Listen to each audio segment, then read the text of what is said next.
հա, նույն խայտարակ վիճակը մնացած բնակավարներն Բայց ես, որ ներքին մարդ, այդ ամեն ինչը տեսնում եմ, փորձում եմ ինչ-որ մի ձևով ու այստեղ խնդիրը նրանում չի, որ մեր երեխեքը տաղանդ են։ Ես համարում եմ, մենք շատ տաղանդավոր երեխեք ունենք։ Ուղղակի մոտեցումը ոչ պրոֆեսիոնալ է։ Ոնց են այս հավաքականները կազմում, դեղ ծանոթներին են շատ բերում, կամ ասենք թե Ավան ակադեմիան, իմ կարծիքով էդի ամենաթույլ ակադեմիան է Հայաստանում, բայց այդ ղեկավարումը Մելիք Բեկյան, ուտեղ երեխեքին տեղ են տալիս, օրինակ բերեմ, ասենք թե մեր 17-երը խաղում են, ես հաշիվը տեսա 8-0 պարտվեցինք Լեհաստանին, ես մեր մարզիչներին ասում եմ, բայց այնտեղ մեր դարպասապանը Արտուր Պետրոսյան շատ լավ երեխա է, այդ ոնց եղավ 8 գոլ բաց թողեց, ասեց մի հատ նայեք ստատիստիկան, 23 հարված է եղել Հայաստանի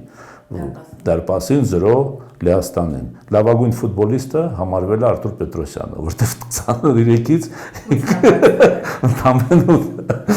այնտեղ թիմ չկար, էլի այդ տղեն կարելի ասել մենակով էր խաղում, նույնը հաջորդ խաղը մենք պարտվեցինք, 1-0, 14 անգամ հարվածել մեր վարոտներին, դաժե պենալը վեկալեց